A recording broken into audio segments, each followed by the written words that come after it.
আসসালামু আলাইকুম রহমতুল্লাহি ওয়াবারাকাতু। সম্মানিত দর্শক, আল্লাহ পাকের শান্তি বর্ষিত হোক আপনাদের পরিবার, আপনাদের উপর আল্লাহ পাকের রহমত এবং বারাকাত আল্লাহ পাক রব্বুল আলামিন দান করুক। আপনাদের পরিবার আপনাদেরকে, আপনারা সবাই দোয়া করবেন আমার পরিবার আমার জন্য। সম্মানিত দর্শক, আজকের ইলমি চর্চার পর্বে আমি আপনাদেরকে নামাজের 12টি সুন্নাতে মুআক্কাদা রয়েছে, এই সুন্নাতে মুআক্কাদা 12টি নিয়ে ইলমি চর্চা করব। সম্মানিত দর্শক, সম্পূর্ণ ভিডিওটি শুনলে আপনারা ইলমি চর্চার এই পর্বে 12টি সুন্নাতে মুআক্কাদা, নামাজের মধ্যে কোন কোন কাজ সুন্নাতে মুআক্কাদা অবশ্যই করণীয়। সুন্নাতে মুআক্কাদা হচ্ছে ওই কাজ যেই কাজ আপনি স্বেচ্ছায় ছাড়বেন না, স্বেচ্ছায় ছাড়লে আপনার গুনাহ হবে, আর অনিচ্ছাকৃত যদি হয়ে যায় আল্লাহ পাক মাফ করবেন। সম্মানিত দর্শক, তবে সুন্নাতের প্রতি যে যত যত্নবান, রাসূল সাল্লাল্লাহু আলাইহি ওয়াসাল্লাম বলেন, মান আহাব্বা সুন্নতি ফাকাদ আহাব্বানি ওয়া মান আহাব্বানি কানা মাই ফিল জান্নাহ। ক্বালান নবী সাল্লাল্লাহু আলাইহি ওয়াসাল্লাম, যে আমার সুন্নাতকে মহব্বত করলো সে যেন আমাকে মহব্বত করলো, যে আমার সুন্নাতকে মহব্বত করবে, আমাকে মহব্বত করবে, আমার সাথেই সেই জান্নাতে প্রবেশ করবে। বলুন সুবহানাল্লাহ। সম্মানিত দর্শক, এই জন্যেই এই এলমি চর্চাগুলো করলে কিছু সময় যদি দৈনিক আমি আর আপনি এলমি চর্চা করি, এলমি চর্চার মাধ্যমে আল্লাহ রসুল, আল্লাহ রসুলের এবং আল্লাহর হুকুম নবীর সুন্নার স্মরণ থাকে এবং আমল আকলাক ভালো থাকে। সম্মানিত দর্শক, এই এলমি চর্চার মাধ্যমে হয়তো আমার এবং আপনার নাজাতের উসিলা হয়ে যেতে পারে ইন্তেকালের পরে। সম্মানিত দর্শক, এই জন্যে আমরা অবশ্যই দ্বীনি চ্যানেলের সাথে থাকবো। যারা আমার চ্যানেলটি এই পর্যন্ত সাবস্ক্রাইব করেছেন আপনাদেরকে ধন্যবাদ জানাই, যে আল্লাহ পাক রব্বুল আলামিন যেন আপনাদেরকে নেক হায়াত দান করেন, আপনাদের জন্য দোয়া করি। আর যারা এখনও আমার চ্যানেলটি সাবস্ক্রাইব করেন নাই, সম্মানিত দর্শক, আপনাদেরকে বলবো অবশ্যই আমার চ্যানেলটি সাবস্ক্রাইব করে দ্বীনি দাওয়াতের কাজকে এবং আমার এই চ্যানেলের স্টুডিওকে এলমি চর্চা করার আরও সুন্দর করে সুযোগ করে দিবেন। সম্মানিত দর্শক, দ্বীনি চ্যানেলগুলো লাইক কমেন্ট শেয়ার করার মাধ্যমে আপনার দ্বীনি দাওয়াতের শারীরিকভাবে কাজ দাঁড়ে দাঁড়ে গিয়ে যে দাওয়াত দিতেন, সেই দাওয়াত আপনার এই দ্বীনি চ্যানেলগুলো লাইক কমেন্ট শেয়ার করার মাধ্যমে কিন্তু আপনার সেই কাজ আপনার পক্ষ থেকে কিছুটা হলেও আদায় হয়ে যাবে। সম্মানিত দর্শক, এই জন্যেই ইসলামিক চ্যানেলগুলোর সাথে থাকবেন, লাইক কমেন্ট শেয়ার করে সাবস্ক্রাইব করে রাখবেন।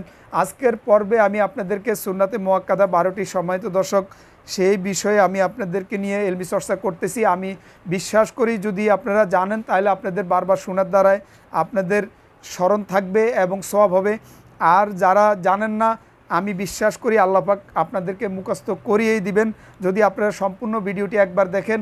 আর একবার সম্পূর্ণ ভিডিও দেখার পর স্কিপ না করে সম্পূর্ণ ভিডিও একবার দেখার পর আপনি টেনে টেনে এই সুন্নাতে মুআক্কাদা 12টি রয়েছে, এগুলো আপনি কিন্তু মুখস্থ করে নেবেন। এতে করে আপনার নামাজ সুন্দর হবে এবং সুন্নাতের প্রতি আপনি যত্নবান হতে পারবেন। সম্মানিত দর্শক, নামাজের সুন্নাতে মুআক্কাদা 12টি, আমি 1 নাম্বার থেকে 12 নাম্বার পর্যন্ত শোনাচ্ছি, আপনারা মনোযোগ দিয়ে শুনুন।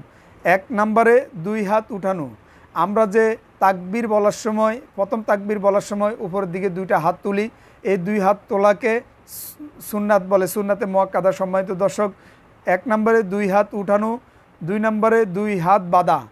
তাকবীরে তারিমে বলার সময় হাত উপরের দিকে তুলে আল্লাহু আকবার বলার পর আমরা যে হাত বাঁধি, এই নাভির উপরে আমরা হাতের ডাইন হাতের আঙ্গুল এবং হাতের পাঞ্জাতন তালু দিয়ে বাম হাতের কবজির উপরে ধরি, এটাকে সুন্নাত বলে। সম্মানিত দর্শক, ধরাটা ঠিক এইভাবে ধরবেন, এইভাবে এই কনিষ্ঠ আঙ্গুল এবং বৃদ্ধাঙ্গুল এই 2টা আঙ্গুলকে কবজির উপরে দিবেন, আর এই 3টা আঙ্গুলকে উপরে দিয়ে সুন্দর করে এইভাবে ধরবেন, নাভির উপরে রাখবেন। এটা হচ্ছে সুন্নাতে মুআক্কাদা। সম্মানিত দর্শক, 2 নাম্বার, 1 নাম্বার 2 হাত উঠানো, 2 নাম্বার 2 হাত বাঁধা, 3 নাম্বার সানা পড়া, 4 নাম্বার আউযুবিল্লাহ পড়া, 5 নাম্বার বিসমিল্লাহ পড়া, 6 নাম্বার আলহামদু সূরার পাঠ শেষে আমিন বলা, আলহামদুর পর আমিন বলা। 7 নম্বরে প্রত্যেক উঠা বসে আল্লাহু আকবার বলা, প্রত্যেক উঠা বসে আল্লাহু আকবার বলা। 8 নম্বরে রুকুর তাসবিহ বলা, রুকুর তাসবিহ হচ্ছে সুবহানা রব্বিয়াল আযীম, সুবহানা রব্বিয়াল আযীম। 9 নম্বরে রুকু হইতে উঠিবার সময় সামি আল্লাহু লিমান হামিদা বলা, সামি আল্লাহু লিমান হামিদা বলা, এটা হচ্ছে 9 নম্বর। 10 নম্বরে সেজদার তাসবিহ বলা, সেজদার তাসবিহ হচ্ছে সুবহানা রব্বিয়াল আলা 3 বার বলা, 3 বার 5 বার 7 বার বলা। আর রুকুর তাসবিহটাও সম্মানিত দর্শক 3 বার 5 বার 7 বার বলা। 10 নম্বরে সেজদার তাসবিহ বলা। 11 নম্বর দুরুদ শরীফ পাঠ পড়া, দুরুদ শরীফ পড়া, দুরুদ ইব্রাহিম পাঠ করা। সম্মানিত দর্শক, আর যারা পারেন না শিখে নেবেন, এই দুরুদ ইব্রাহিমের অর্থ সহ আমার ভিডিও আপলোড করা আছে আমার চ্যানেলে।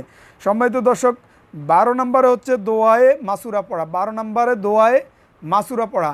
আমি 1 থেকে 12 পর্যন্ত আবারও বলে দিচ্ছি, বিশ্লেষণ করা সময় কিন্তু মাসালার বিশ্লেষণ করা এইভাবে অল্প সময় তো হয় না। সময় তো দর্শক আমার চ্যানেল যখন বড় হবে আপনারা সাথে থাকবেন, তখন আমি মাসলা মাসাইল এবং কোরআনের বিভিন্ন আয়াতের অর্থ, সূরার নাম, নামের অর্থ আমি বিশ্লেষণ করে সুন্দর করে আলোচনা করে আপনাদেরকে শোনাবো।